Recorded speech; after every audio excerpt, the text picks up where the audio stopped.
it is time to make the sound to summon the stream.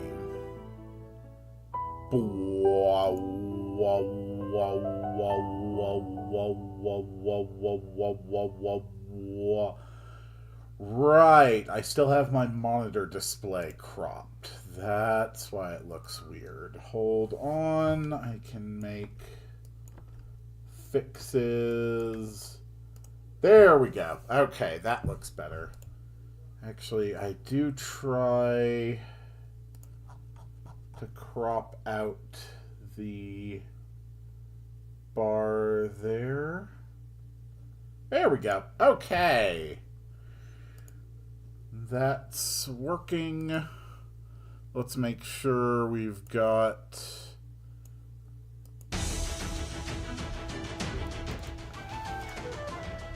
Yep. Our music is working. Audio is good.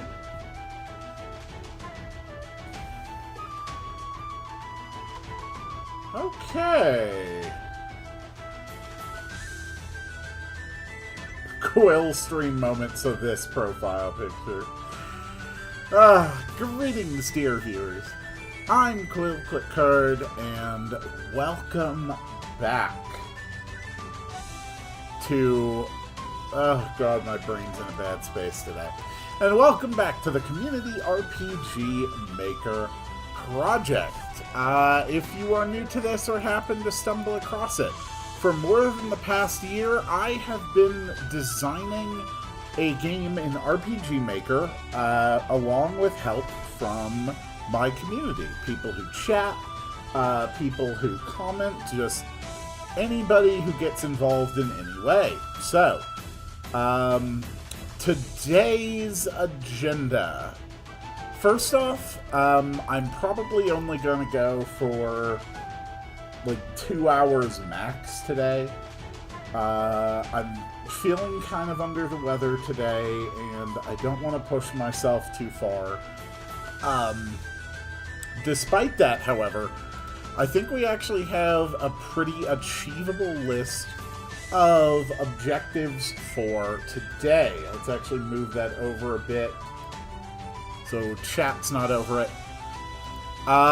First thing we are going to do, I got a couple of plugins put in. Here we go. So we now run only 3 plugins on this project. I have been trying to run very, very plugin light. I've tried to do everything within the default system of RPG Maker's engine. One of the first things we changed was we had it so that weather effects display not just on the overworld, but in the battle maps, which I think is frankly just completely normal, and I'm pretty sure that's actually just one of the game's like default plugins. So we have now added our first 2 and probably only custom plugins. The first one stops hidden items marked as hidden, from appearing in the in-battle item menu. I genuinely had not even noticed that it was doing this, but now it won't do that anymore. So stuff like the bestiary pieces, Malter's ammo, stuff like that, is no longer going to show up in the battle item menu. I never wanted it to in the first place. And the second thing is that we can now change the message that appears after you defeat an enemy. The default message that the program gives, it just says, you know, entity's name is slain. And while the game does possess a way to change almost every default message that appears in the entire game, for some reason there is no way to change the default slaying message, which I've always thought was kind of weird. Anyway, we now have that ability. And we're going to actually use it for the Katasby fight. So I believe we activate it by running a plugin command. And the defeat message is going to be set to 1 has been defeated. And that's literally it. That's all we needed this plugin to do. Was just to change this so that it doesn't say you killed Katasby, because you did not kill Katasby. It just says that you defeated Katasby. Perfect. And then after the battle, we just had one where we reset it back to default. And I think the default is just string is slain, if I'm not mistaken. We can actually test that very quick.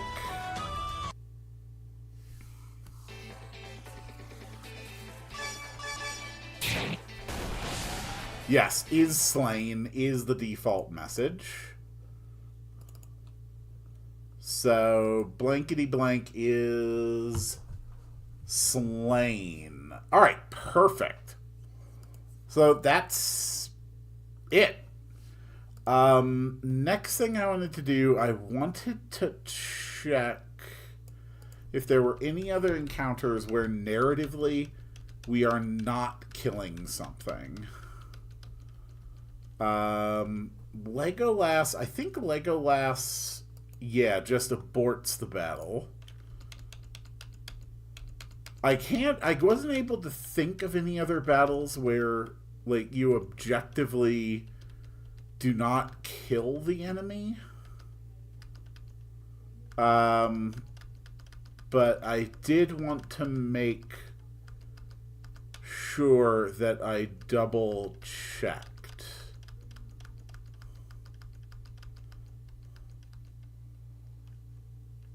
Carlos the Mimic, if you dip. Let's see.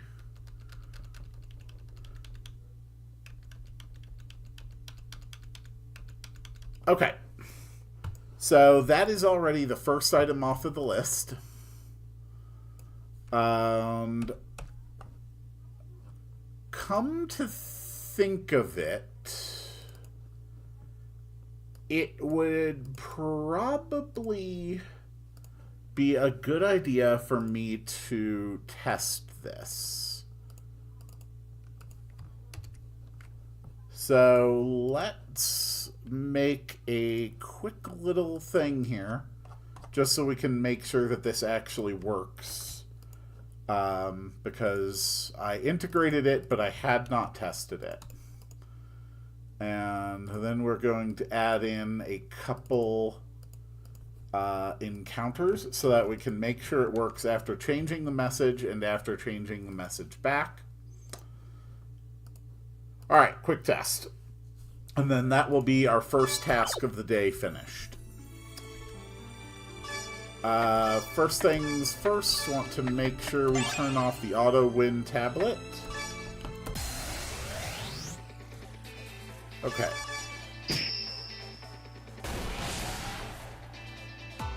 Okay, it said so-and-so is slain, and then it said so-and-so is defeated. Okay, so no, the plugin does not, in fact, work the way that we want it to. And I will have to generate a different plugin to achieve that goal. That's fine. I can do that on my own time. This is why you always make sure that you check these things. I'd already checked to make sure that hidden items were not appearing in the menu, so that did work as functioned. Okay. To do in between streams, get a better Slain messaging plugin. Okay. Next thing we're going to do is we are going to make... I feel like that would work for a general thing, but not a they aren't dead thing. I think pacified works better than defeated in that context. I actually did consider pacified as a better option after I put that in. But it was sufficient for testing purposes. So the next thing we're going to do is I want to change the way that the bottle cap toss ability actually works. So the way that the bottle cap rain works is it calls a common event. It calls the bottle cap rain event. So we are going to start a new bottle cap rain common event. This is going to be bottle cap rain 2. So the first thing it is going to do is set the bottle cap's rate equal to the amount of gold that the party has. Then it's going to display text. How many bottle caps will you throw? And slash money opens the gold window. How many bottle caps will you throw? So that should display the money. And then we input a number. And we're going to have it be a 5-digit number. And we're going to have that set to... I just thought of something stupid. Like what? Okay, then we have it set that. So first, if the temporary bottle caps is equal to 0, then the ability is just canceled. Just Malter walking into Cole's game and everyone saying wrong game, idiot. I mean, there's no reason you couldn't do that. I just don't know if it would add anything to their project. Okay. So if the bottle caps are not 0, then we force the actor Malter to use a new skill that we are going to create. Okay. Skill 275 has no message associated with it. It hits all enemies. It has no cost. It is a certain hit, so it cannot miss. As far as an animation...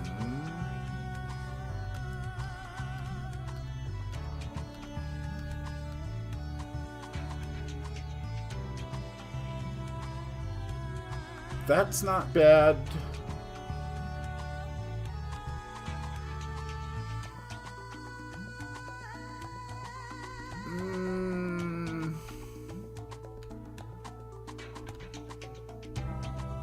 What works for just having a bunch of crap thrown at you?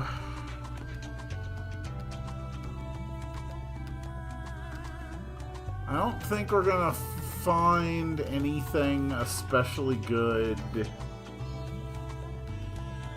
Shoot barrage?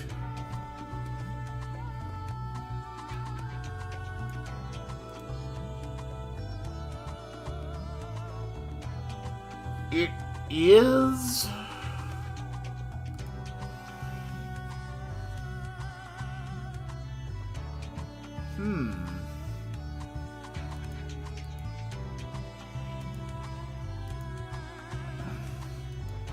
Between shoot barrage and shoot all...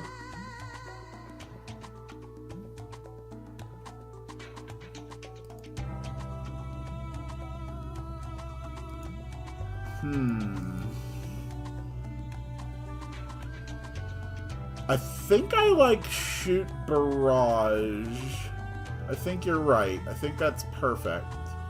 So it does HP damage, which is Pepsi based. And it deals damage equal to...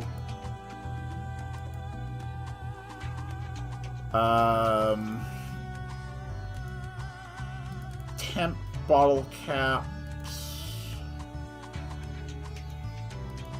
Hold on. Temp bottle caps is variable 5. So it deals damage equal to variable 5. And then we are actually going to reduce it by b.def. We're going to apply a little bit of variance on it. We don't want it to critical hit.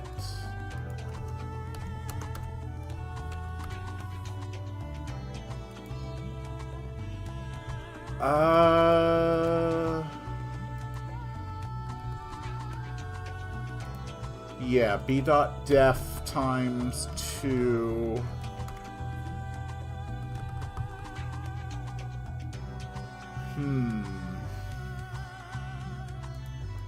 So, for instance, against this creature, you would have to hit it with more than 40 caps to go above 1 damage.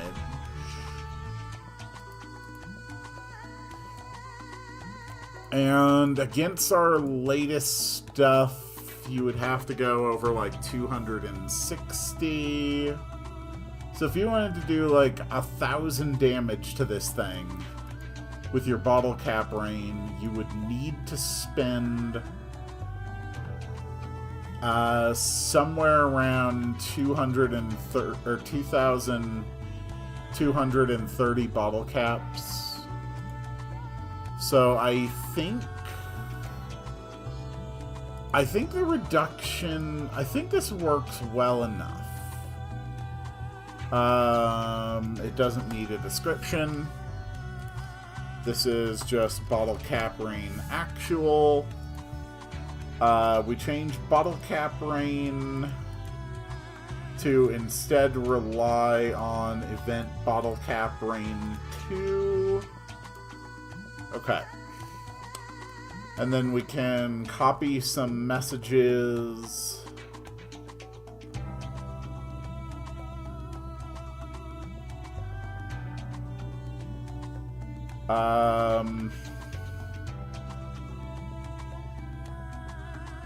Okay.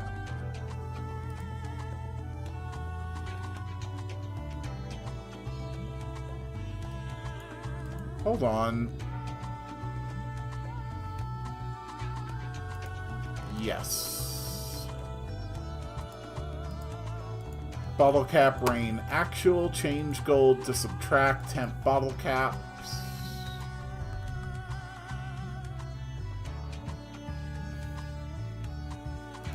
We don't even need to set a variable.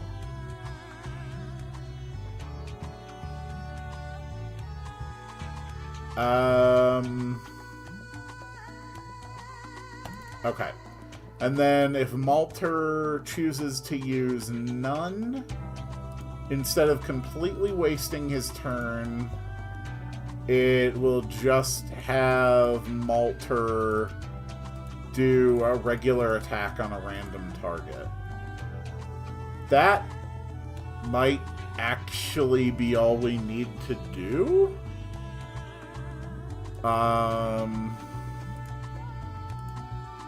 Let's give it a shot. I don't think this was anywhere near as complicated as I worried it might be. Okay, this is perfect.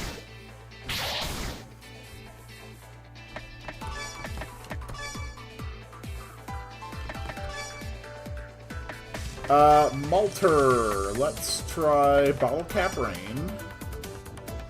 How many bottle caps will you throw? Excuse me. Okay, so I'm going to throw 1,000 bottle caps. We do get the display showing you how many bottle caps you have. And we do... Okay, so we should see this reduced by 260. So it should be around 740. 740 damage plus or minus 10%.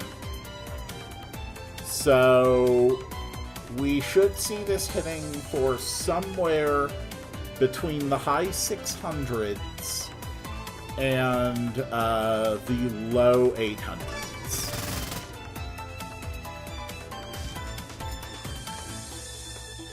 Which is not what just happened.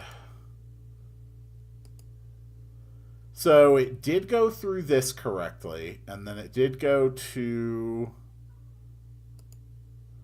Bottle Cap Rain Actual.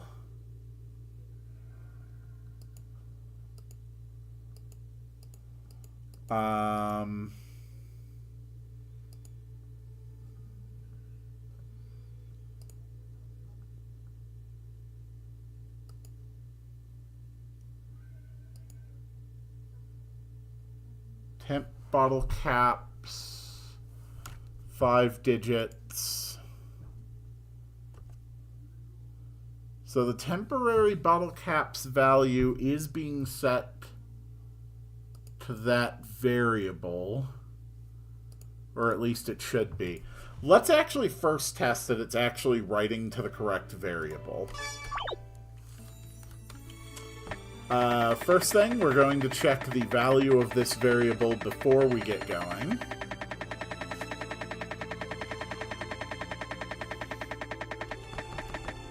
Okay, right now, temp bottle caps is 790. So we should be writing that to 1,000 instead.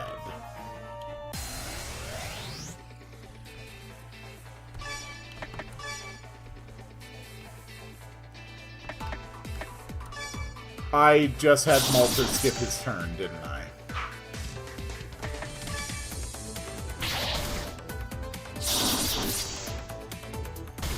Come on, Malter. Okay, Bottle Craft. Bottle Cap Rain.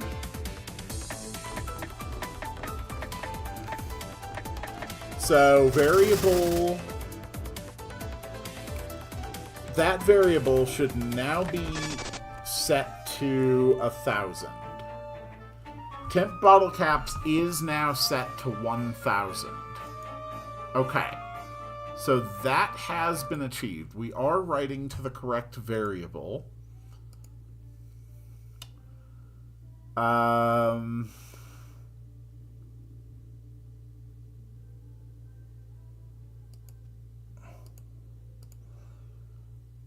And this is calling Maltermite to do the bottle cap rain after it has done that. Is it because it is not calling...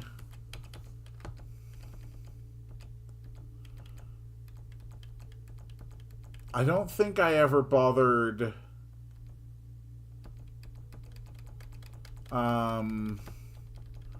trying variables in my damage formulas.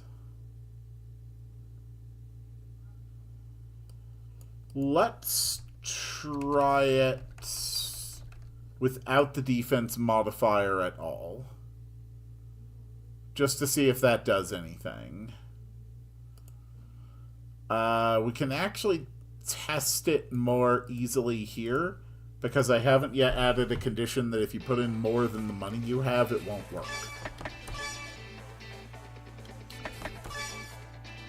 Okay, Malter. Bottle Cap Rain.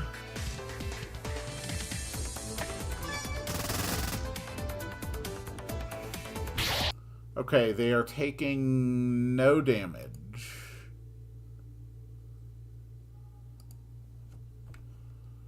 So can I not use variables in my damage formulas? I thought that I could.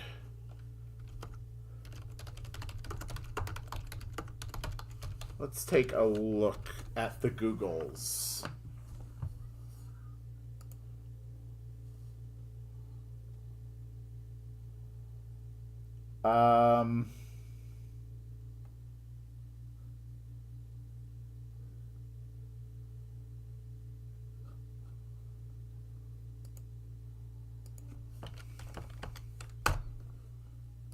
Okay, it might not have needed that.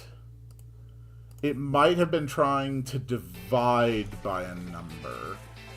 It might have been trying to divide 0 by a number, resulting in a value of 0 every time. Let's try this. That is exactly what the problem was. It thought that I was ordering it to try and perform an operation by that value. Okay. So then it's minus b.def times 2.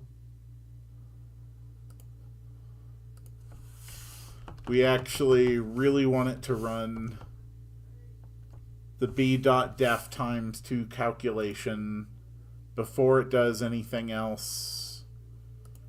All right, let's go and test it.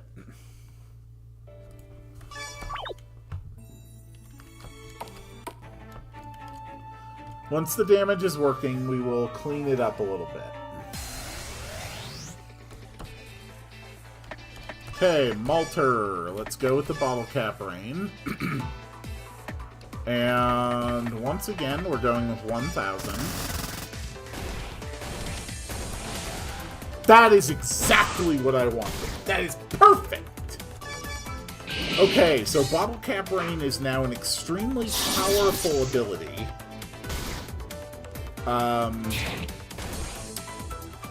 But not absolutely busted by being guaranteed to hit and having no way to mitigate its damage. Bottle Cap Rain now works. Next thing we're going to do is adjust this. Spend your money to deal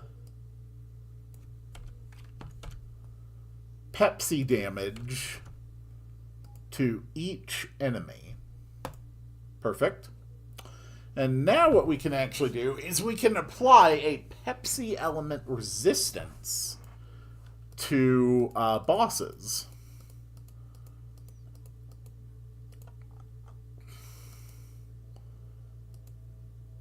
So,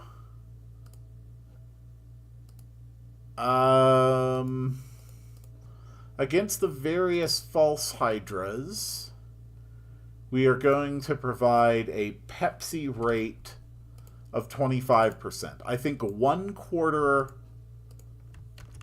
Pepsi damage is good. You can still spend a lot of money to do an absolutely obscene amount of damage to your targets. but it is not nearly as strong. It's a lot more comparable to like a regular attack. Red Dragon. Let's see, where are my next ones? Wendigo. The Worm Queen. And the Gorilla with a lot of guns. Okay, that is Pepsi resistance now applied to all of the bosses. That is good. To deal Pepsi damage to each enemy. Less effective against bosses. Perfect. Okay.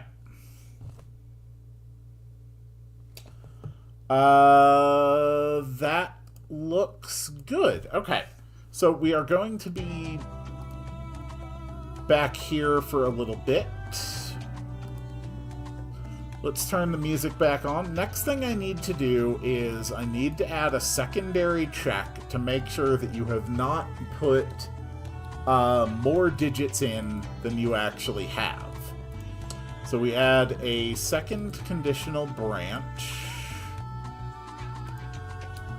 So if temp bottle caps is greater than bottle caps base, then the attack doesn't go through. If it does,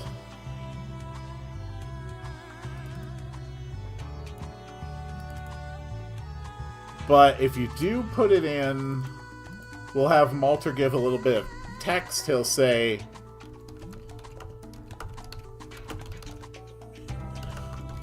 he'll just say, "Whoa, I ain't made of money," and then he'll just attack at random. So it's a little fun thing he'll do if you put in more than you can spend. Okay. So Bottle Cap Rain is now substantially more variable. It can be targeted a lot more carefully.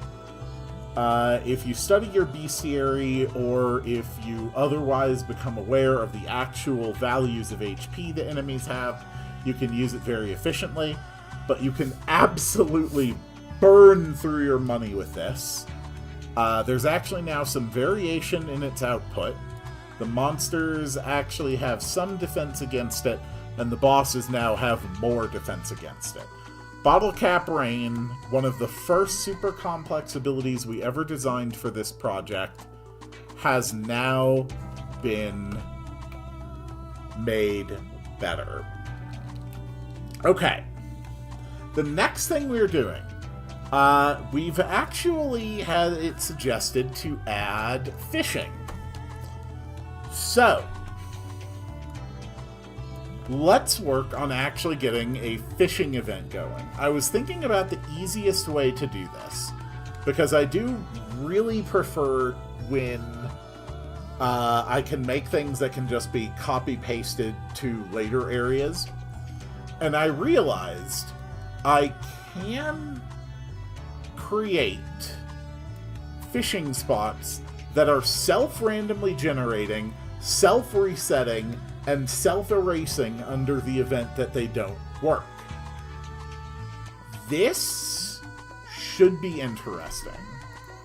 But it also is probably not actually going to be that hard.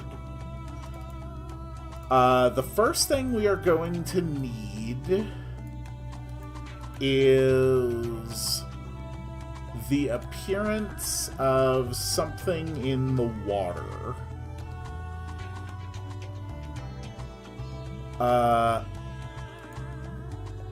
Ooh, what about just like some bubbles?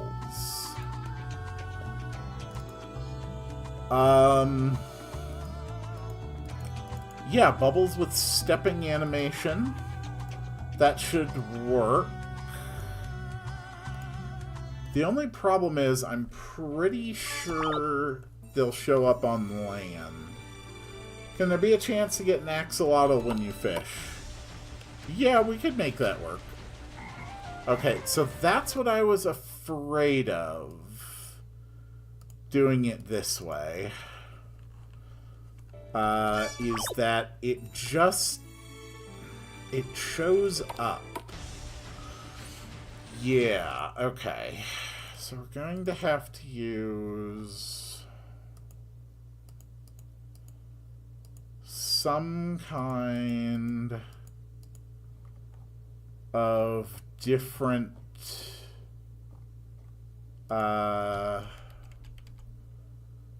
thing.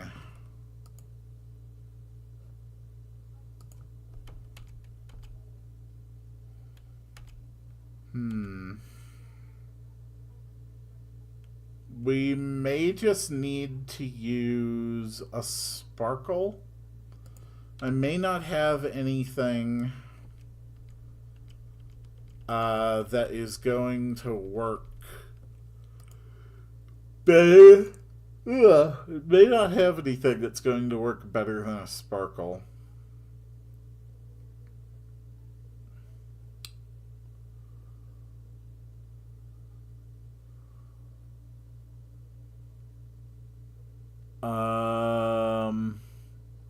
Okay. So we're going to have fishing. And the first thing we need to do is establish a custom movement. So right now it's facing down.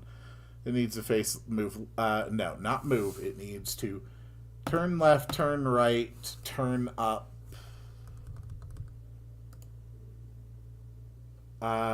Fortune teller's tent where every character has their own fortune. That reminds me, I literally built like a bathhouse. And then I never added more bathhouse scenes, which is something I always wanted to do. Let's have it wait 2 frames before it does all this. Okay. Let's make sure the visual for the event is actually working. We're getting into sort of an area of mad science here. Oh. Oh. Ah. Because I had stepping turned on. That's why it looked weird. Okay. Cool.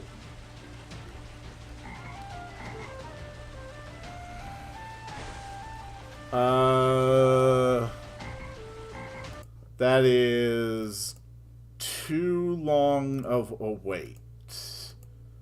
It actually might just be because the frequency and the speed are set so low.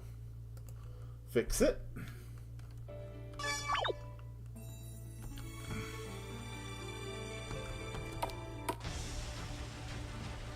Okay, that's a bit too much.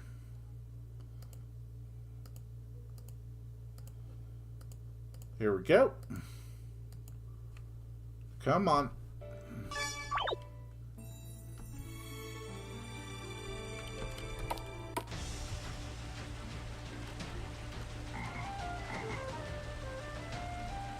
Okay, if it went twice this fast, I think it would be fine.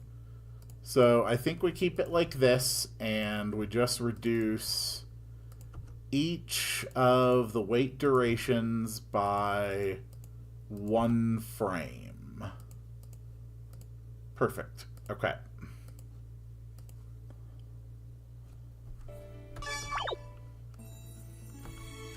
Nice.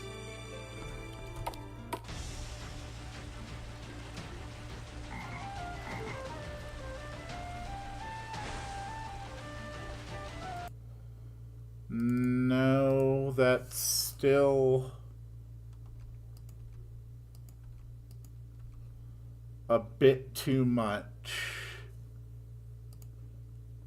It's not resetting to the down position anyway. Sometimes trying to dial in the little things like this is the toughest part and most time-consuming element.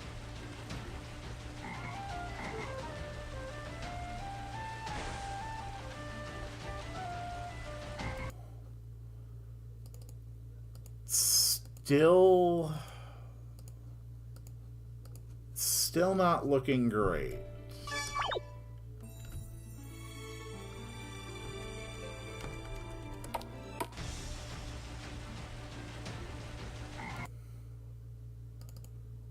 No. Okay.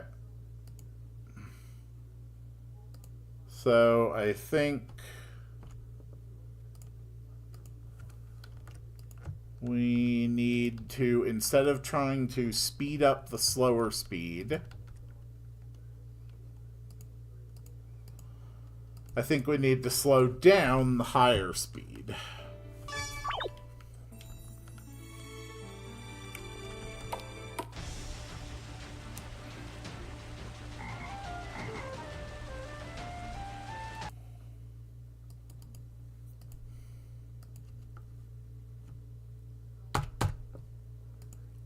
Are you at all following the wait commands in your movement? Like, are you?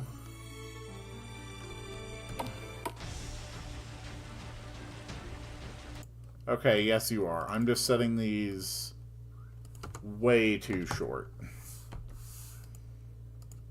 Alright, let's try it at a staggering 10 frames. That still means that we still get 6 transitions per second. Maybe that will give me the frequency I'm looking for.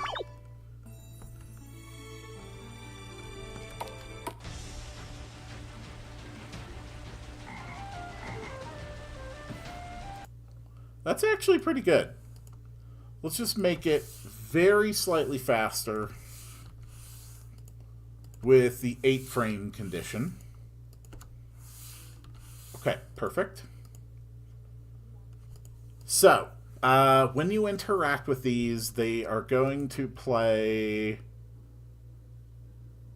as always, a common event. And then it is going to self-switch A on. Okay. And this is where this is going to get really, really, really clever. When self-switch A is on, it turns on self-switch A, and then it also erases event. So that it will not have a possibility of replicating itself on the same, immediately after using it. Here is what it is going to do. Okay? We're going to give it a parallel operation. So it's going to start running automatically if self-switch A is on when you reload the map. So it is going to take the temp A variable and is going to set it to a random value between 1 and, let's say 1 and 10. And then, if the temp value is equal to a 1, it will turn off self-switch A. And if it isn't, it erases itself in order to stop it from trying to run again. So once you interact with a fishing spot, each time you load that map subsequently, any used fishing spot has a 1 in 10 chance of reactivating. And that is how we have a self-erasing, self-regenerating event.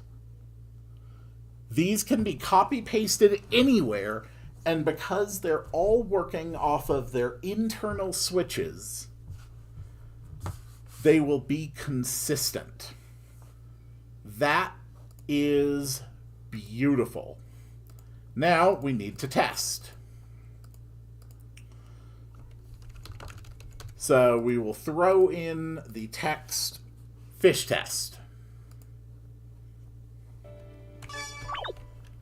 Let's go. Let's do the fish test. Okay, that looks good. Fish test. Okay, cool.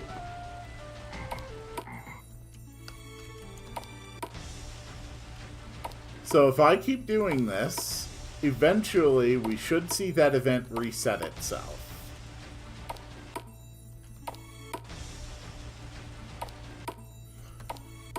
It should have a 1 in 10 chance every time we reload the map.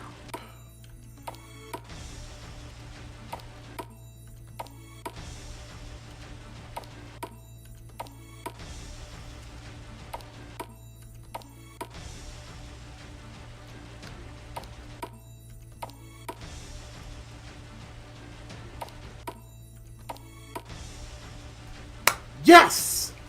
Look at that! We actually did it! It actually self-reset!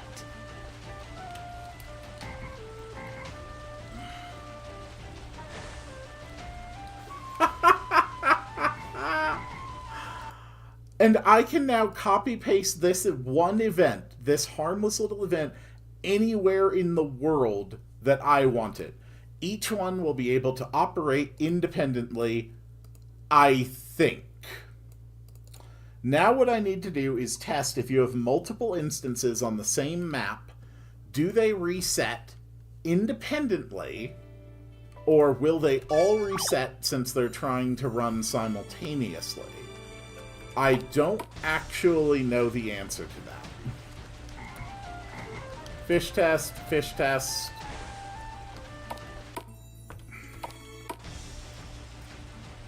Oh my god. We have already confirmed that they will reset independently.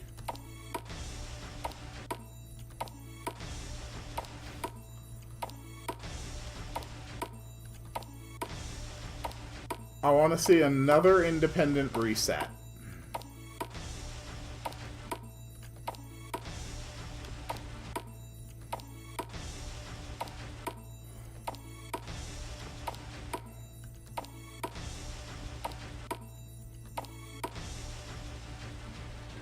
Okay.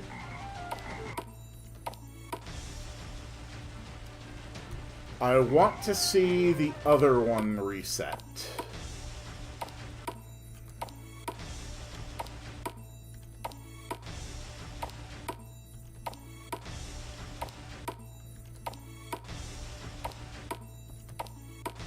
Why am I not seeing the one on the right reset? No, it did reset. We actually got a simultaneous reset this time.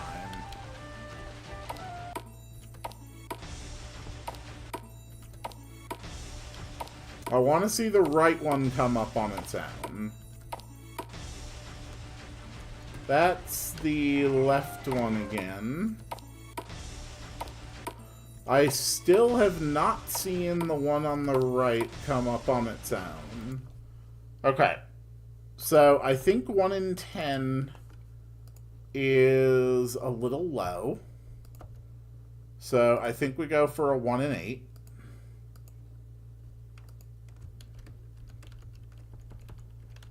And let's put like 5 instances up here. I really want to see these events working. I really want to see a variety of regeneration patterns. Nothing. Nothing. Okay.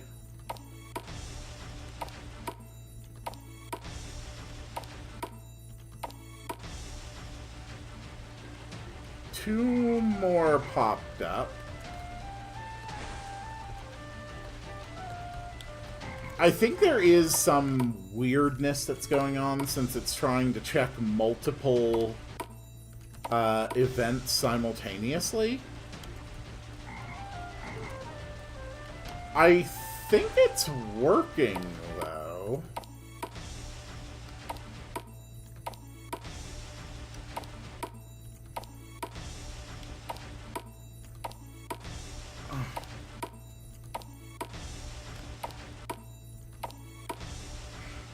Okay.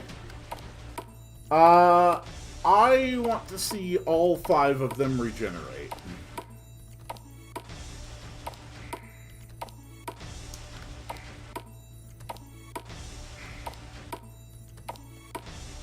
That one on the far right has not refreshed itself a single time.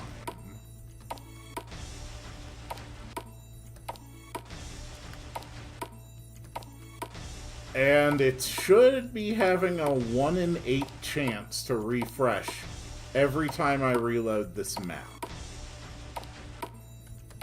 I think it is very clear that this is... Okay, so it still can regenerate. It just seems like there's an issue with the frequency. Nevertheless, even if the respawn rates are inconsistent, at least they work. So we have fishing. So this is going to be the fishing. We will figure out the mechanics of the fishing. Like, we can actually now build a fishing mini game. It's just a matter of working on that in the future. So, fishing minigame. And there we go. The rest of the fishing stuff we will save for next stream.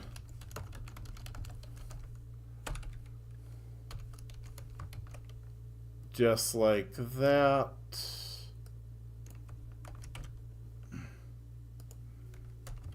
Okay. So now let's actually do...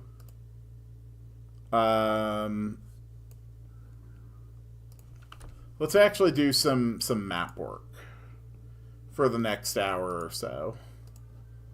I did do a little bit of work in the Catfolk village. I got a couple interiors made. We have like a library. This is where the equipment shop will be. This will be the inn. Been doing map work, not gonna lie, it's kind of boring. Yeah, map work is definitely where I consistently find that it takes the most of my effort to make it work. Okay. We also need to do some more work around the actual map itself.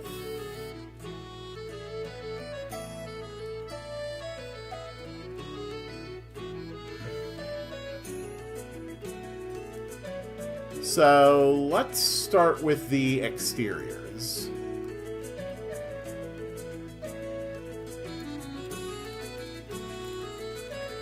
What on earth are you even doing here? Oh, right. Yeah, you're that one cat guy who makes it clear that we're eating axolotls.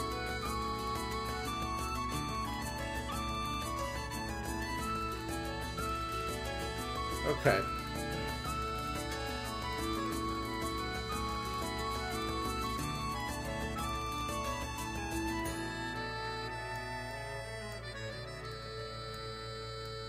very carefully.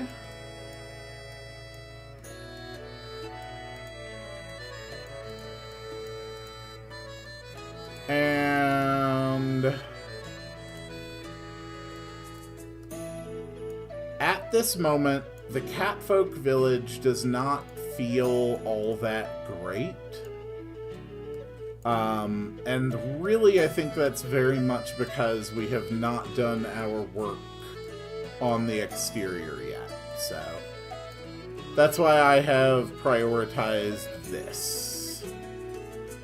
The Catfolk village is going to be a little bit more orderly than the Batfolk village, I think.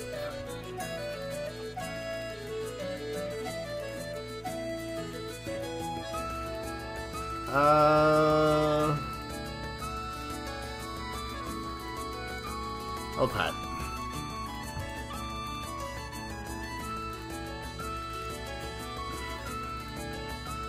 There we go. Then up another level here. How do Catfolk eat the axolotls?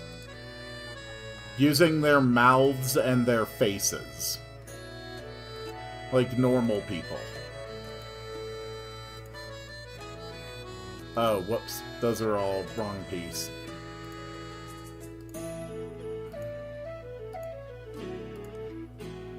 Man, I can't believe One Piece is actually going to be getting a second season. I gotta tell you, that first season... Well, I can't actually say anything about it. I've never watched One Piece. I really do not have any interest in engaging with a piece of media that long.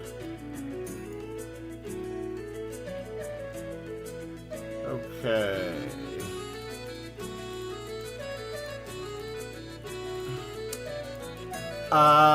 Next thing we're going to do...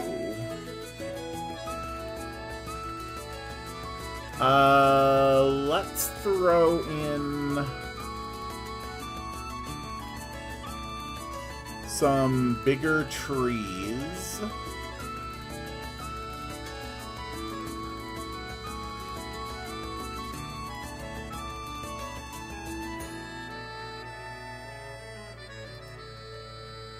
The Catfolk village is going to be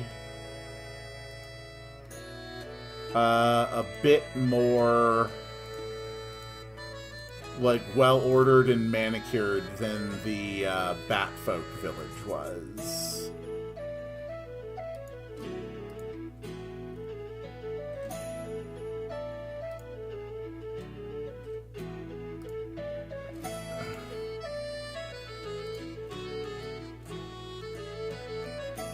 Okay.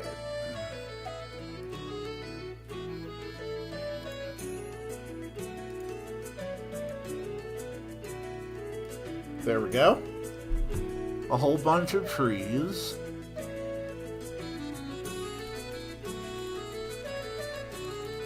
And then even further up on the higher layers,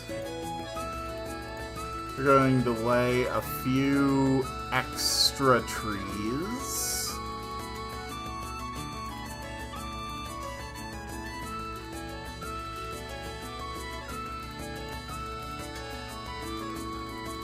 Okay. There we go. Now we're definitely getting somewhere.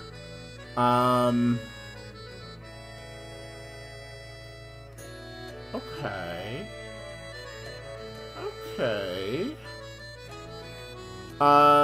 This house is going to be a chicken coop.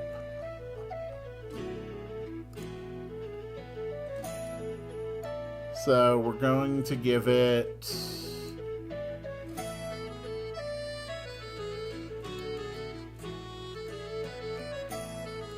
just a little bit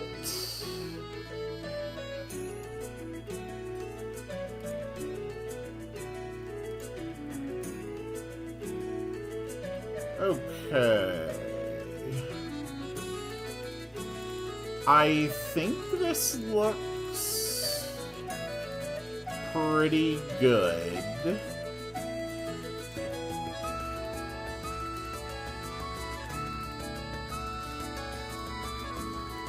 Let's add a few areas of more patchy greenery around.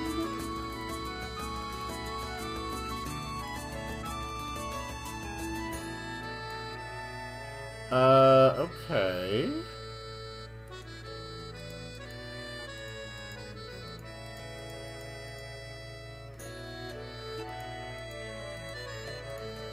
There we go.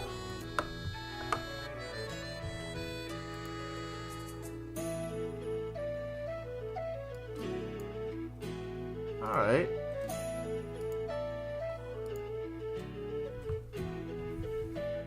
Not gonna lie, I might make the stat up items actual items. Now we place a few little trees around.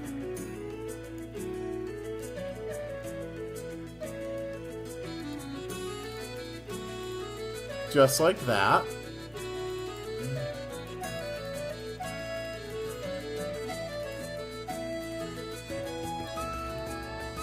So the Catfolk village is definitely more dense than the Batfolk.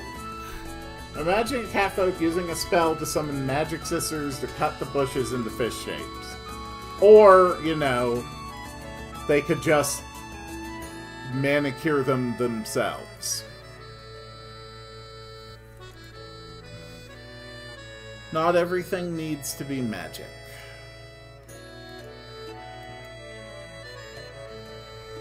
Catfolk Village is pleasing to the eyes to me. I really like this. Now we spread a few flowers among the bushes.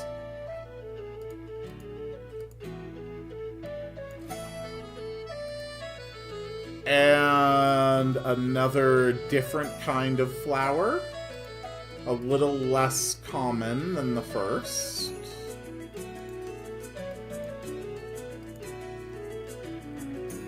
And yeah, I think that's good. Okay.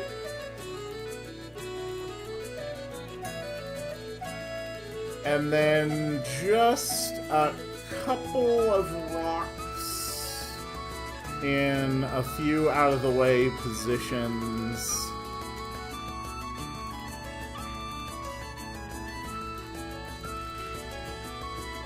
And that is the Catfolk Village. That looks so goddamn good.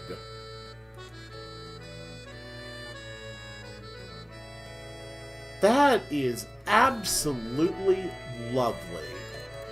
I love that. Okay, so we've determined the purpose of another building.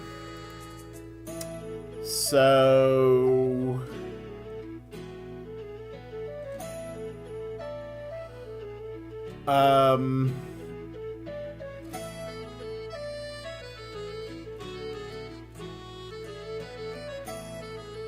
no, I'll be honest, I think it's too small for a chicken coop. I think we're going to make this house the chicken coop.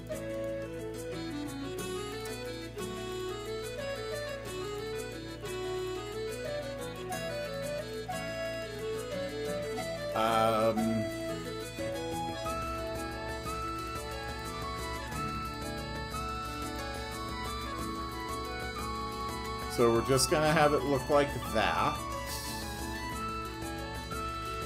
Okay. And go up a layer.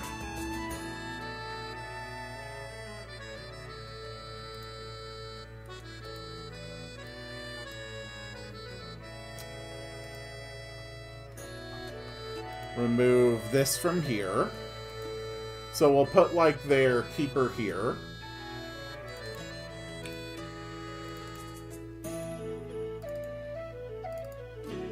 And it's going to be this person. And she will say,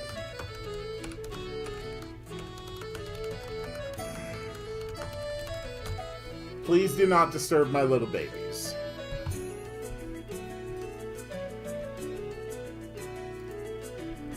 Aubrey, not everything needs to just be magic.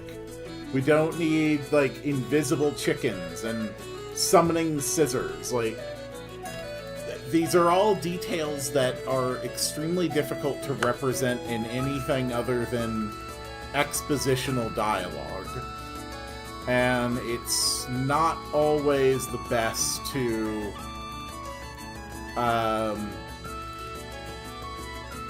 just try to do that with expositional dialogue.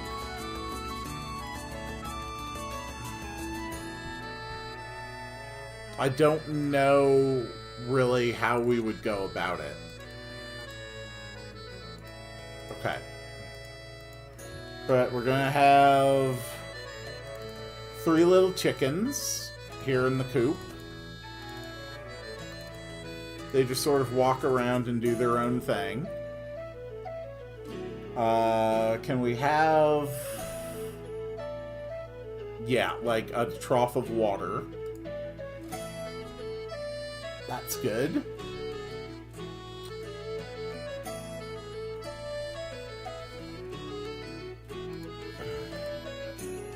And we have like a box of chicken feed. Okay.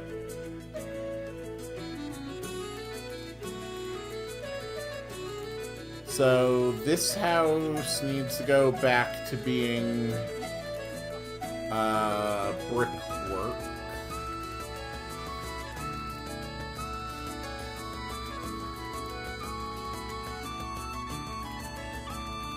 Chicken coop is adorable. I love it. It's really good. Honestly, this... I think it just works to just have this be like storage. Just like some basic storage for the village. Why not?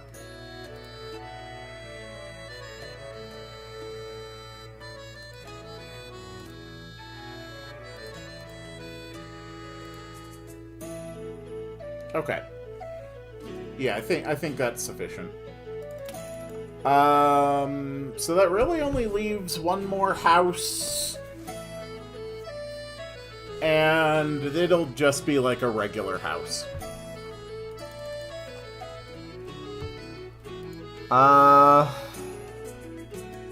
Okay. So what sort of stuff do we want in this regular house?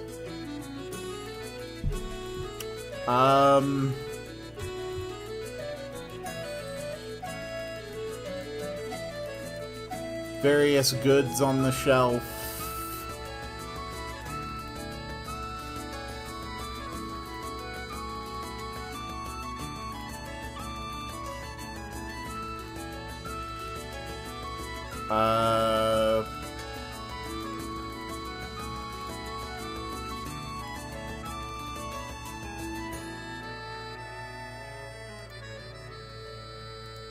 Here we go.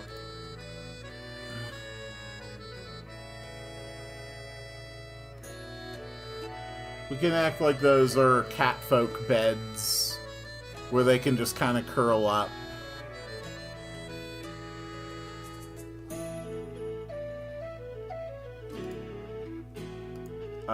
We can have a laundry spot here.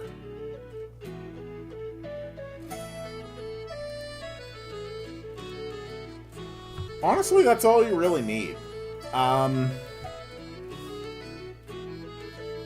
Yeah, and then we already established that this is, like, an arena.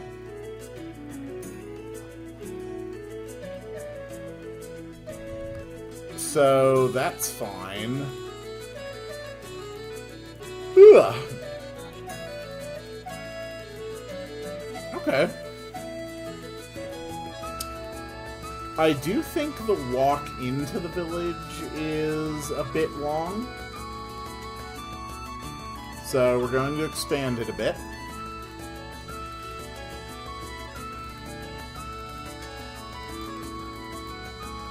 And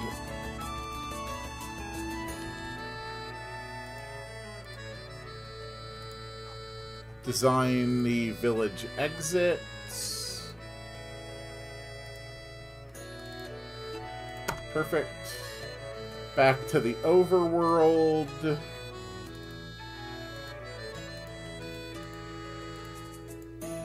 And then the overworld needs its transition into the village. This one is going to require action button.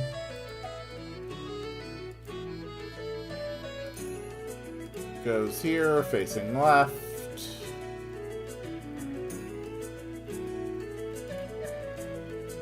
Okay. So, first thing we are going to copy is this.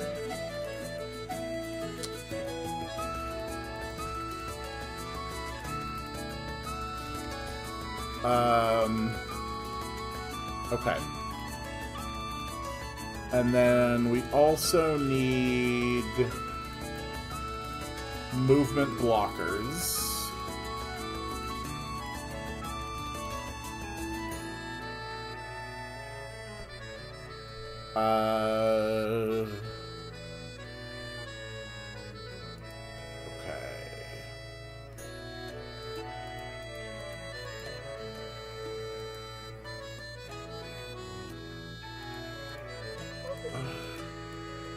So we're going to rename these from Batfolk and Catfolk interiors to just interiors.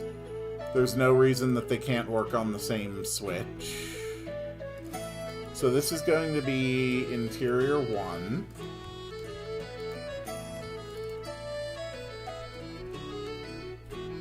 When you touch this, it turns off interior 1.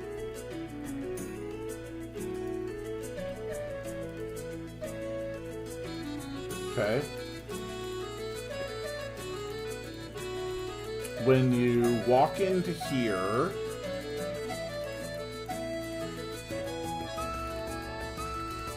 it turns... Can the main characters try a catfolk delicacy? I see you have moved on from pets to food. Okay, that is...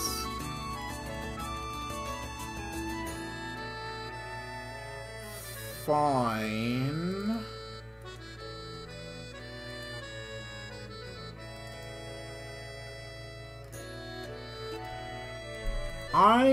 I'm missing something. Hold on. Hold on.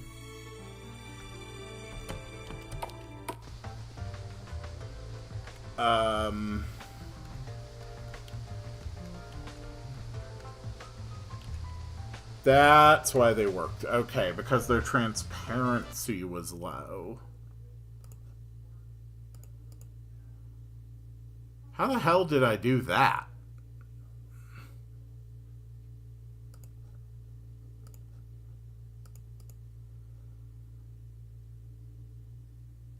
No, seriously, how the hell did I do that?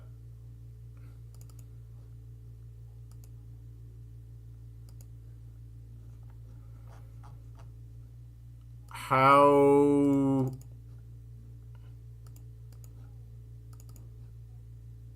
Okay. It's because I was actually running an event transparency modifying event. Okay. So that's how I did that. And then we want to grab one of these events and we set this for interior 1 using this. And copy, copy, copy, copy, copy, copy, copy, copy, copy, copy, copy. This is event number 10.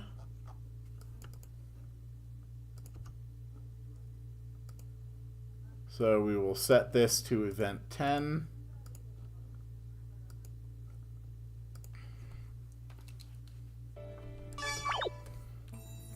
All right, let's make sure that this is working.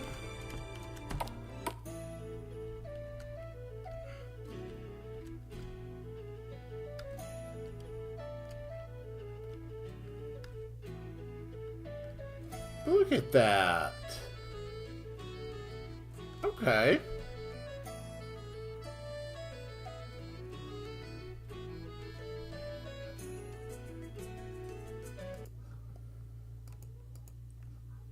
And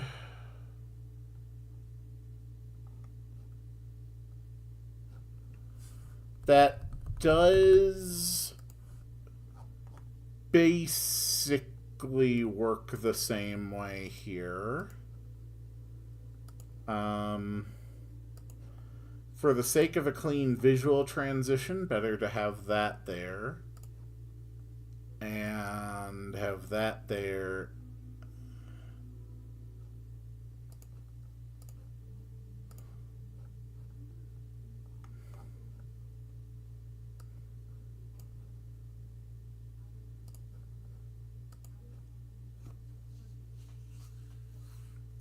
Doesn't really look that clean though, does it?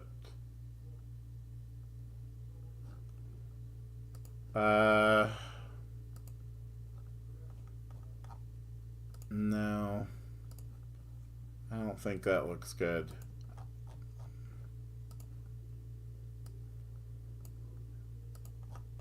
We'll just have the heavier transition. I think that's fine. Okay. Well, this can be interior 2.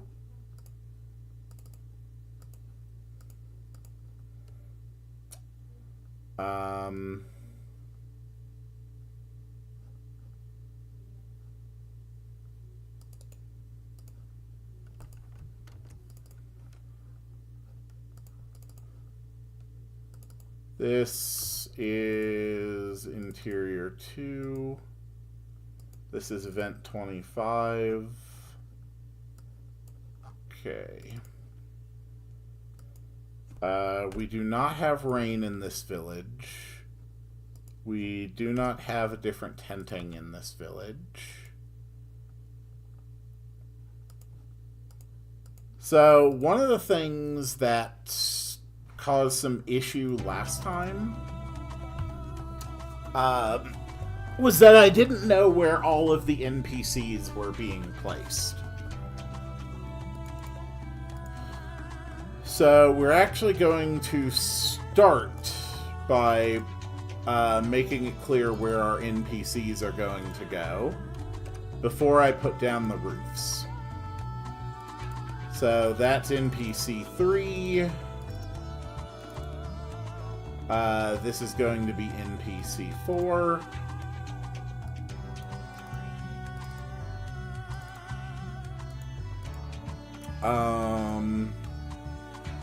We'll have one here.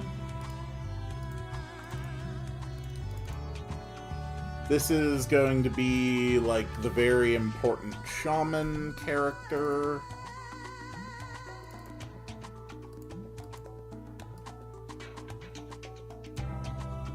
We'll just have them standing there. I think that tile is passable.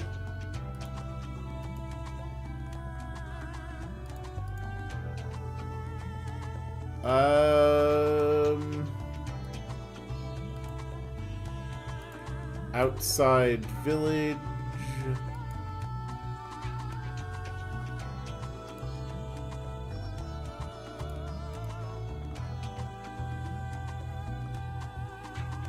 Where is the altar?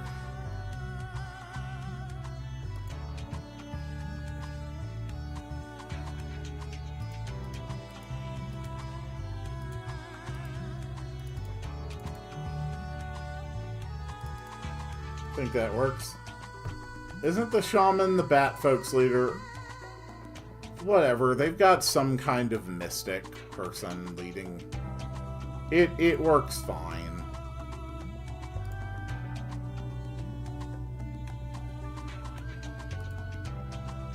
Okay.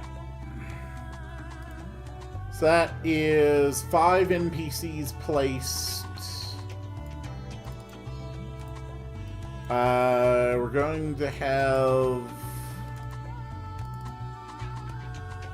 another one here. That leaves 2 more. So we'll have one here in this house. And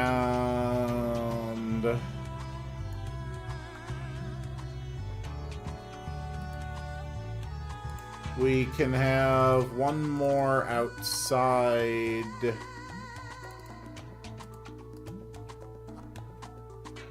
Okay.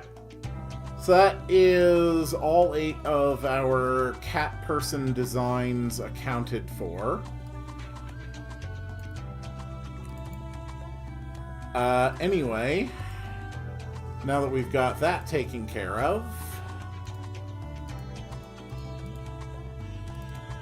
this place is invisible under Interior 2.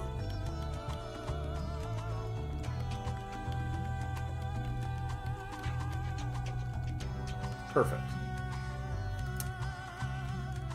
And we're going to copy that event page,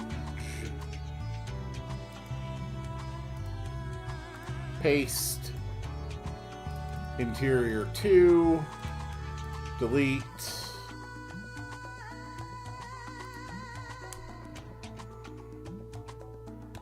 okay. Just so I can more easily find those NPCs,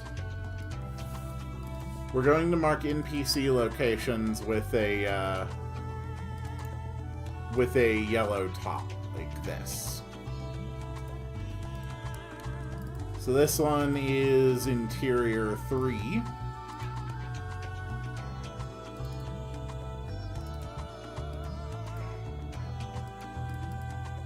This one is running Cat Person 4.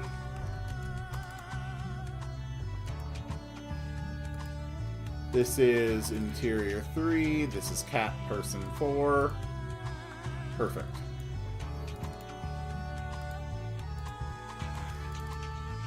And this is Interior 3. Let the copy pasting of Interior 3 commence.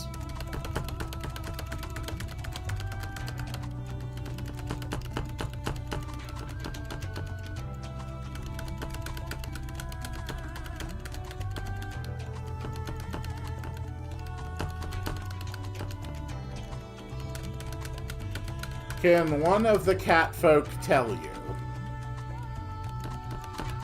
They will probably provide information, yes.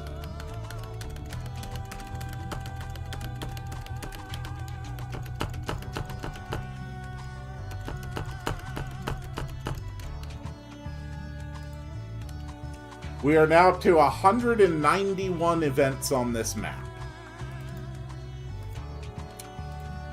That is a lot of goddamn events.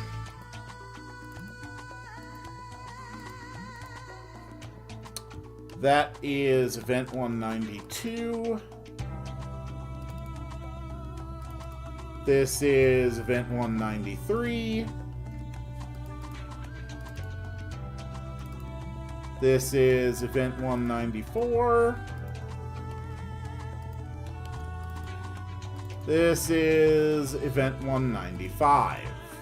So 92 through 95.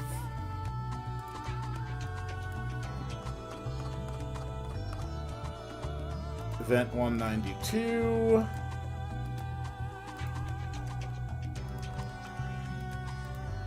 Three, four, five. Event 193. Event 194. And Event 195.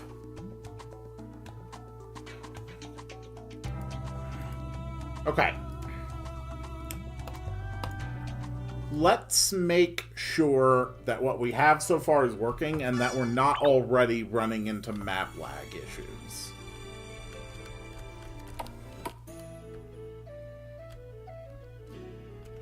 Okay, this is fine.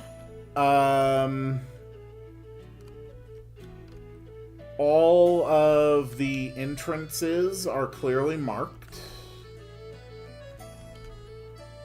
Going in here does not disrupt the appearance anywhere else.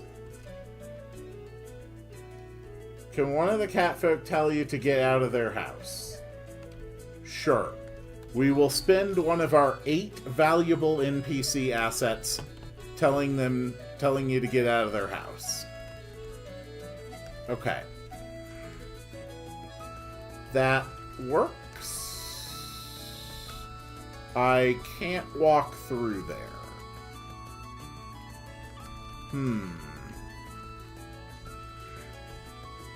I see.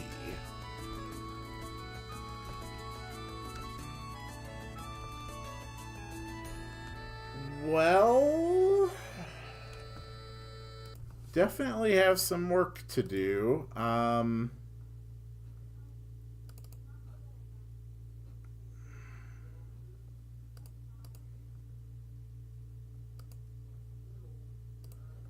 They are labeled as through on the side entrances. Okay. So side and bottom facing exits have to be marked as through. Okay. That's not a problem.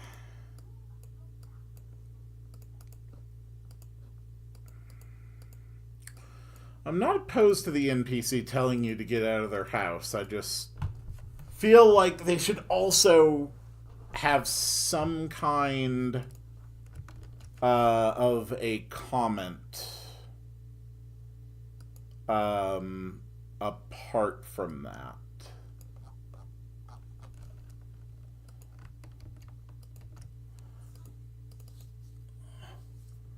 And I'm not entirely sure what that could be. But ideally, they'd be something like, get out of my house because blank, or don't touch my blank.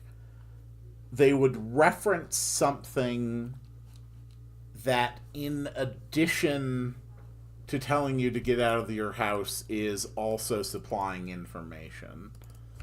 That would be a good design. Okay, this one is for Interior 4. While we are at it, we can design Interior 6, Interior 7,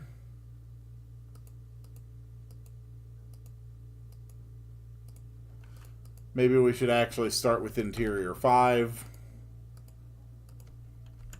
Interior 6. And Interior 7. So this is Interior 4 with this character.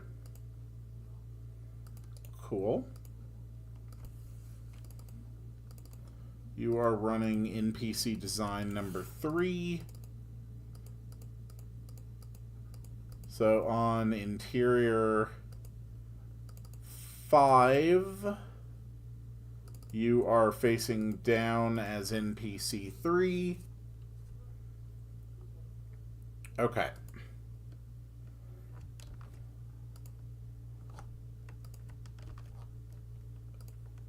Set that here and here.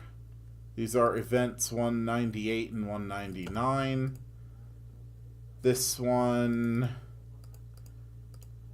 deactivates or activates interior 4. This one activates interior 5. They've got their through toggles on. Okay.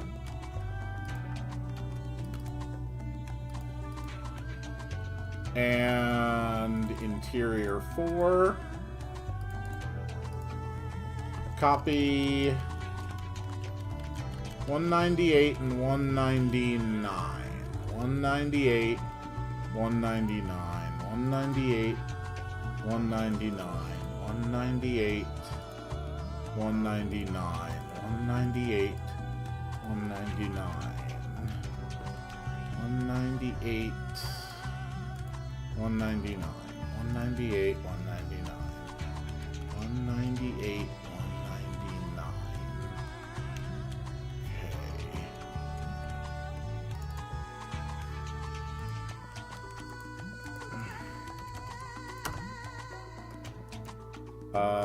198 and 199. Now we need our resets.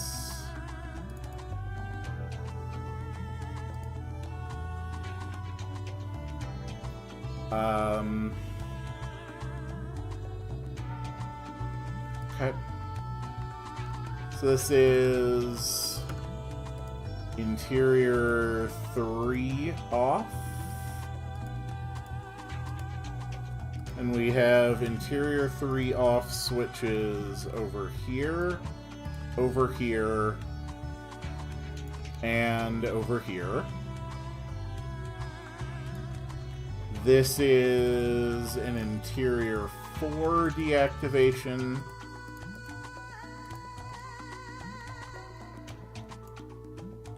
And this is an interior 5 deactivation. Okay, let's take a look. All current interiors and exteriors should work, except for the chicken. Except for the chicken coop.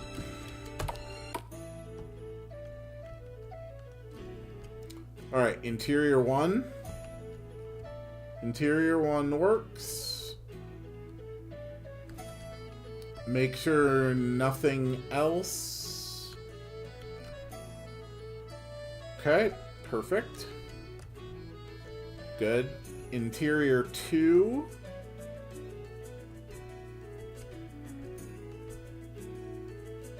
Interior 2 looks good. Nothing else is showing. Very good. Alright, interior 3. Nothing else is showing. That's good. Alright, let's test every entrance and exit for interior 3. They are all functional. Interior 4 is functional.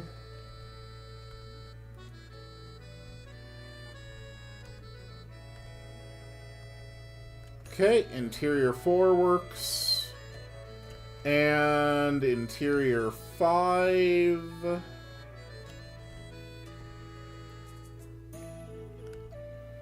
That's good. The chicken coop looks cute.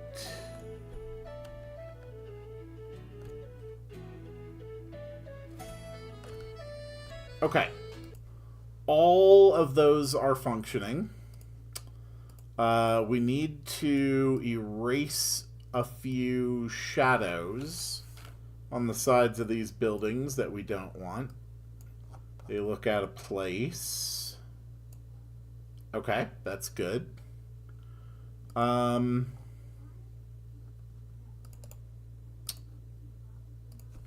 Alright.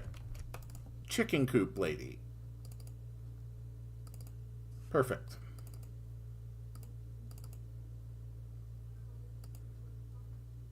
And please do not disturb my little babies. Perfect. Alright, she will not be stepping. Honestly, that's basically the kitchen coop, the chicken coop done. Like, there's nothing else really there.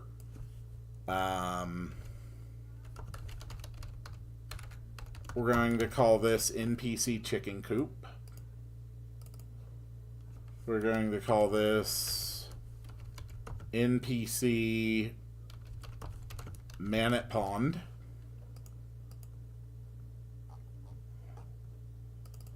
We're going to call this NPC Innkeeper. NPC In-House. This is going to be NPC Shop. This is going to be NPC Arena Master. This is going to be NPC Woman by Rock. We've got so many damn events here that we actually need to label them. And this will be NPC, we'll just call them an Augur. An Augur. And here is Interior 6. Thought we needed 7. I was wrong.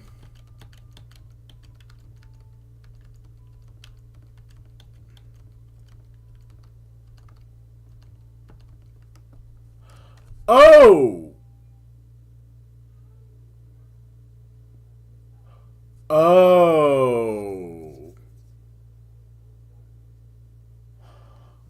Oh. Oh. I cannot have the chickens moving around.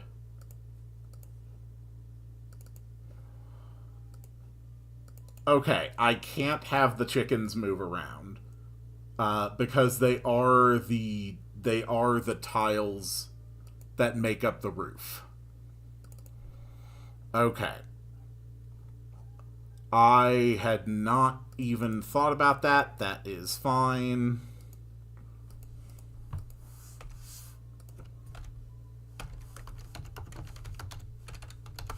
That is totally fine.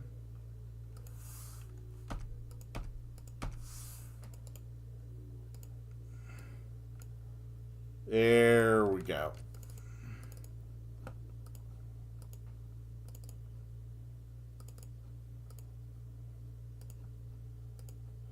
We'll just arrange a few static chickens.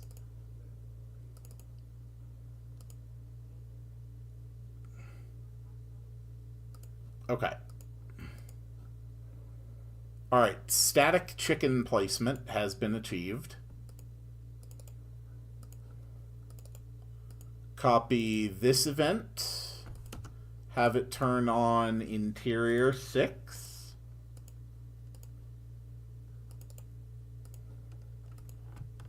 Copy this. Have it turn off Exterior 6. And finally, if you're leaving, have the player's movement ever so slightly blocked on the left and right. Okay. So we should now have 8 NPCs in this area, and event ID 5 needs to be rendered transparent. Okay, event ID 5. Alright.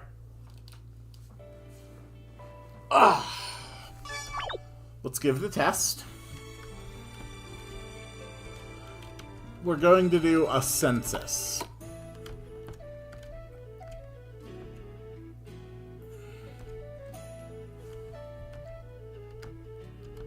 Ah. Well, that did not work.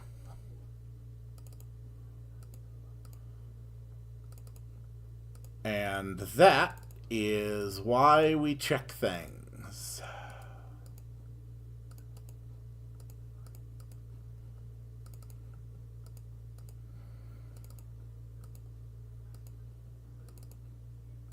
Perfect. Moving on.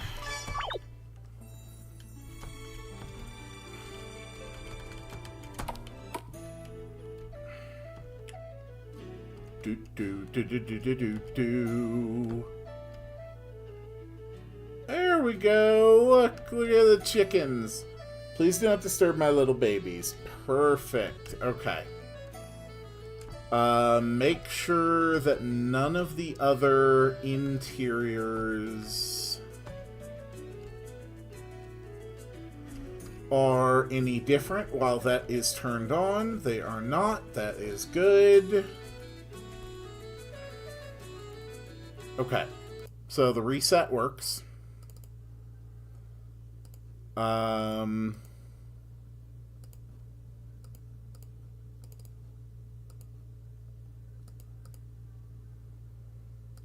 Cool. All right.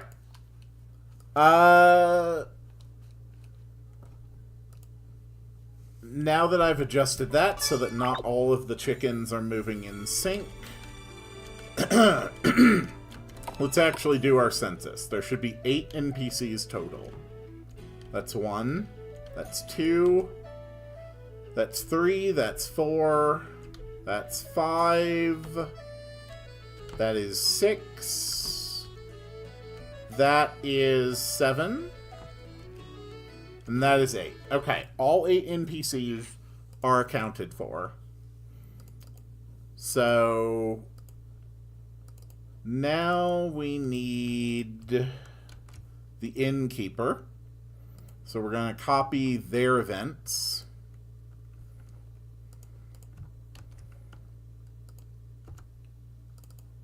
And this guy. Okay.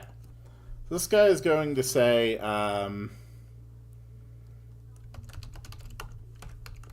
welcome, traveler. You can curl up on the blanket for the night if you'd like. I do ask 50 gold for cleaning fees, though. Okay. So that's fine. Gold 50 in heal the party.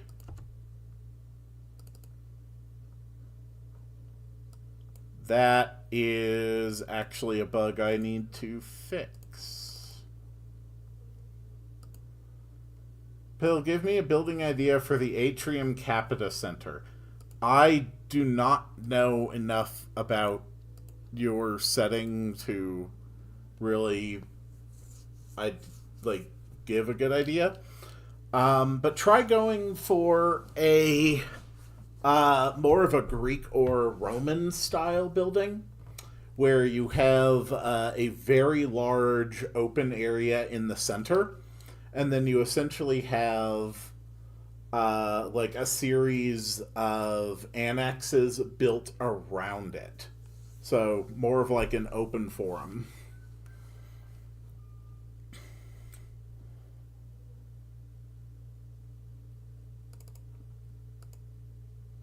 Okay.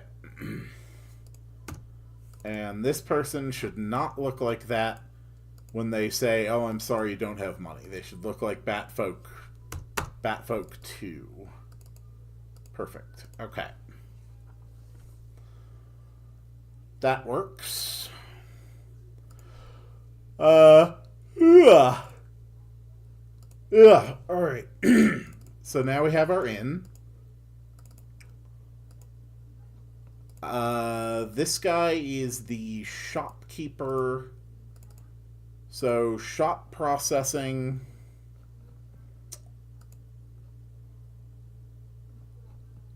I think...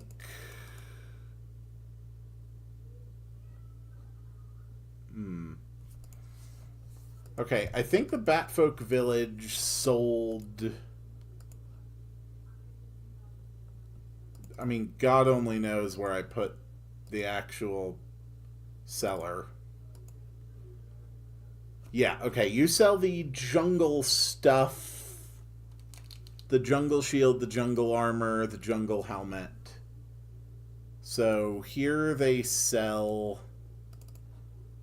like the lighter stuff.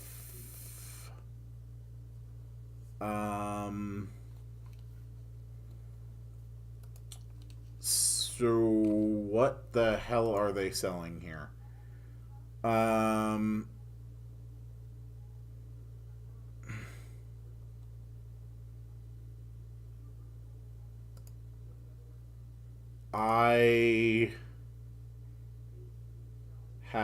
Hunting.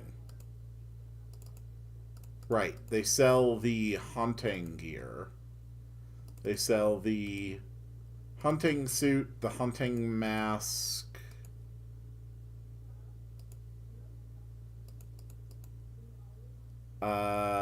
They sell...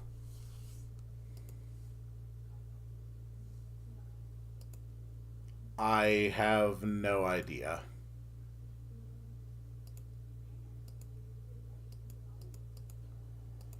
I have no idea what I was supposed to be selling here.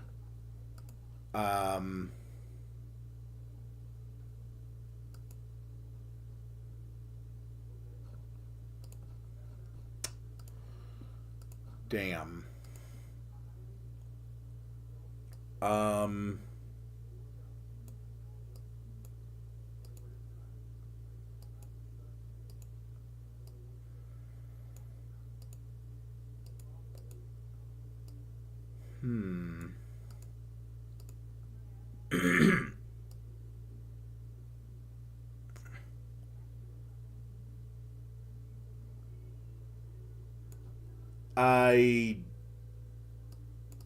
I got no clue. He will sell that for now. In between streams, look at newer equipment to populate the Catfolk shop. I just don't have the interest in that right now. Next Catfolk, this one. Let's see.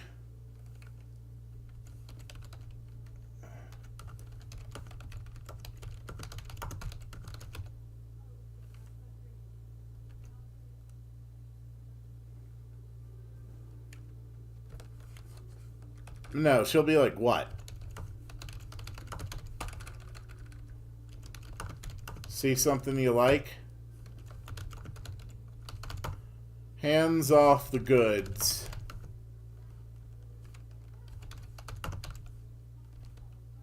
Hands off the goods if you ain't paying. Okay, perfect. This guy, I really don't know what he might be saying. I really don't know what any of the other NPCs might be saying, if I'm being honest. Okay. I'm satisfied with the work we did in the Catfolk village for today. The last thing I want to do over the next over the next 10 minutes or so, I want to do some initial work. Stretching. Shouldn't feel that sore when stretching. The last thing I want to do is work on the docks. So we have built these parts of Act 3 so far. We go to the Catfolk village. We go down to the docks in order to get the catnip that monsters have stolen. And this is where Katasby is going to join the party.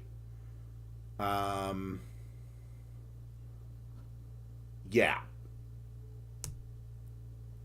So let's get started. I think outside village.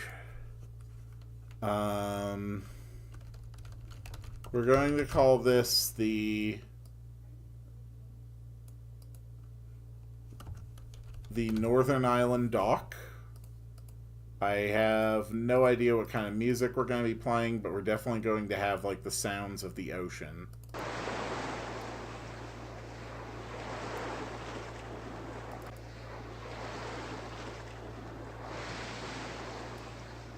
I think this one sounds better. Okay.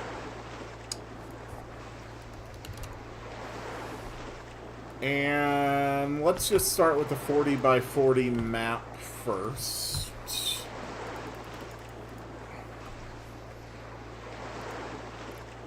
So we're just going to work in very, very broad strokes for right now.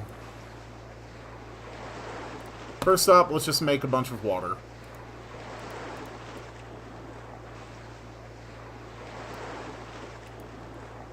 Now we need, like, a beach area, so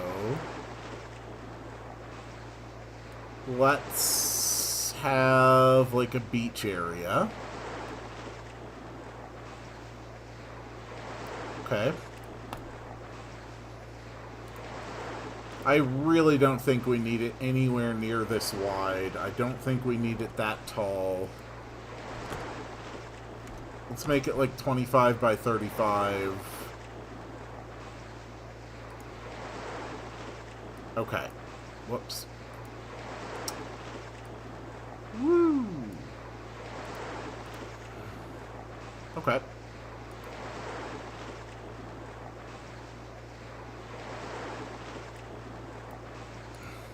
Honestly, even that's too wide. Make it like 18 wide. We really don't need a wide map here. And then just do that. Okay. So, next big thing. We have a wooden dock that extends out.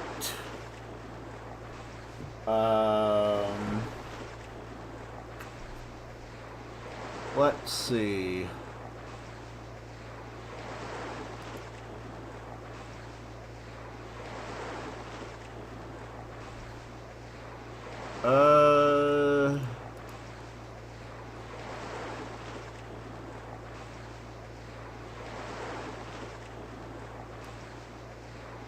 Here we go, here we go. Alright. So, we are going to have a wide dock up on a higher layer.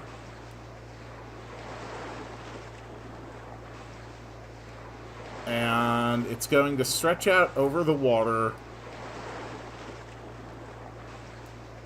like this. Okay. And then we have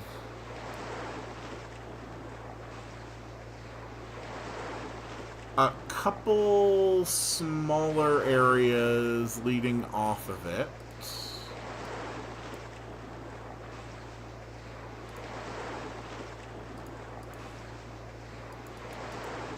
There we go. I think that'll allow a transition off of those two areas.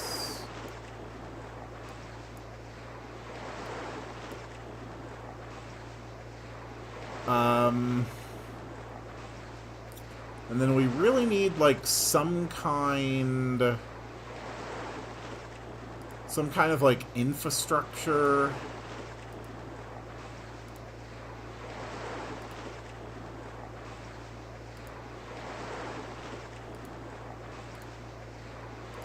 Here we go.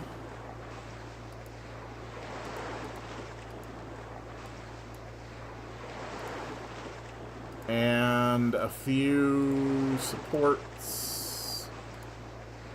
Honestly, that just looks better. So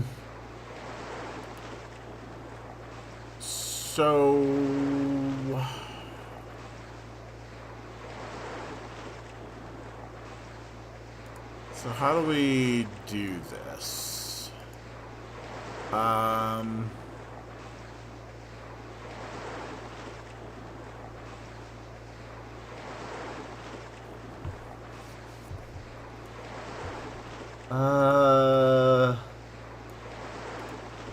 It really isn't going to be like...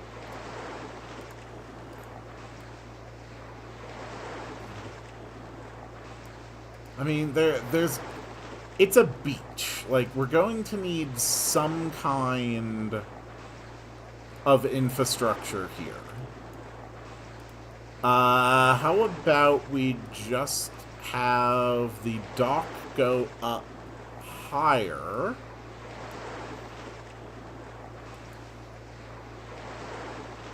And we just sort of extend it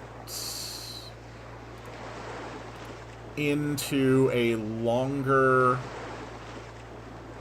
wooden platform.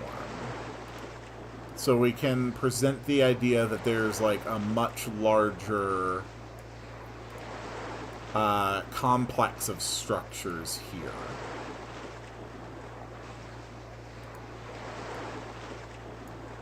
I think that sort of works.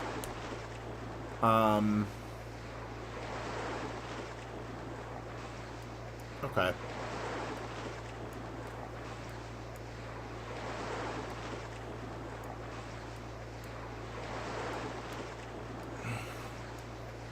Yeah, just go like that. And we'll have some sections leading off.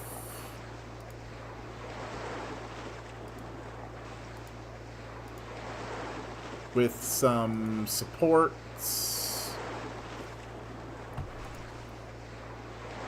Okay. Okay, I think that works. Is the movement on these restricted? Yes, it is. Okay, good. That's what I wanted. The next thing I need to do is actually block off these side passages.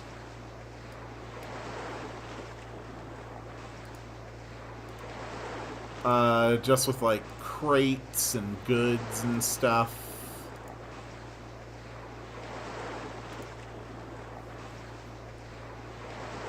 And what else? What else to block with?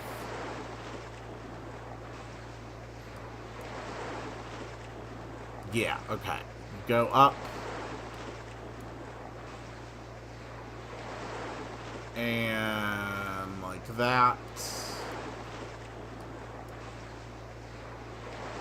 Okay.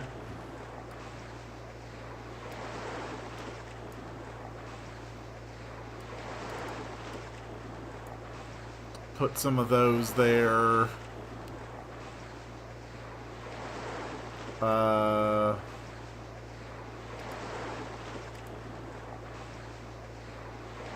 Okay, so this looks like, I just like that the catfolk chickens are just like the pets of one of the catfolk. Yeah, it works pretty well. Okay, so here we've got like a dock and a bunch of stuff that's on the dock. That works fine. I'm going to be ending stream here pretty soon. But before I do, we're going to sprinkle around a few palm trees. A few rocks on the beach.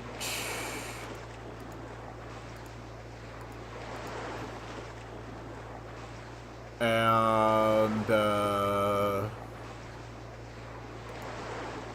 couple bigger rocks out in the water. Actually, no. You would not set up a dock somewhere where there were rocks by the beach.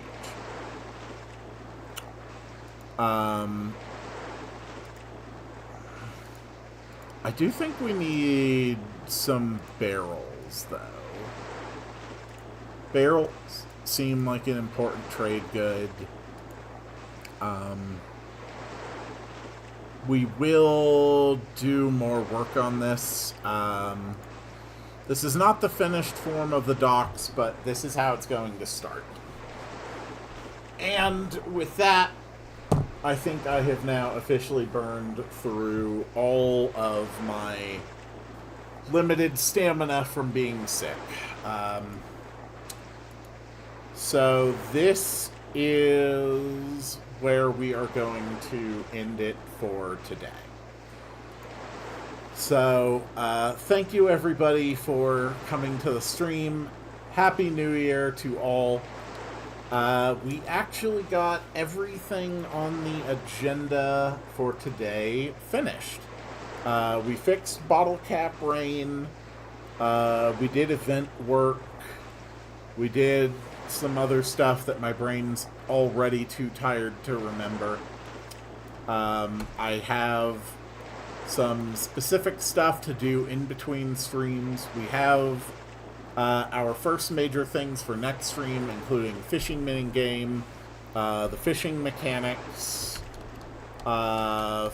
finish the docks, start building the events to lead to getting Katasby on the docks. We need a witch in the cat village who can teach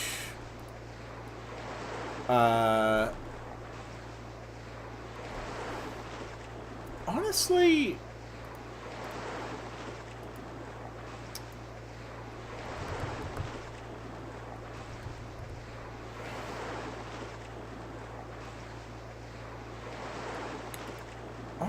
I think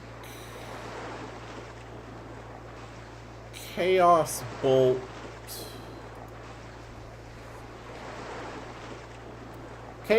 is meant to be like the upgrade for Thatcher. So instead of Witch and Cat Village that teaches Rainstorm, what we are going to put is a witch in the Cat Village who upgrades Thatcher to the Chaos Bolt spell. Alright, I think that works.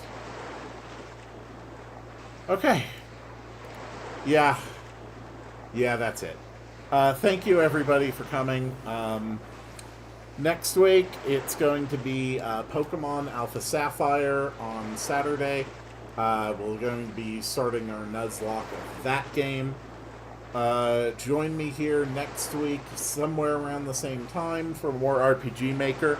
The two daily series on my channel right now are Necopara Volume 3, which I'm having a ton of fun with, and also Pokemon Too Many Types 2, which I am also having a lot of fun with.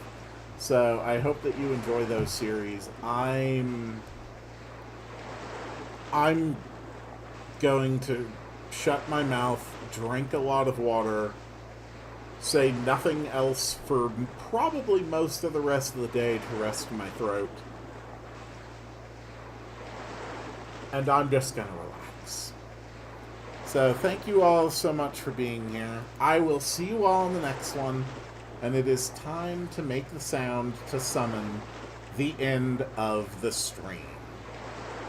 Wow, wow, wow, wow, wow, wow, wow, wow, wow, wow, wow, wow.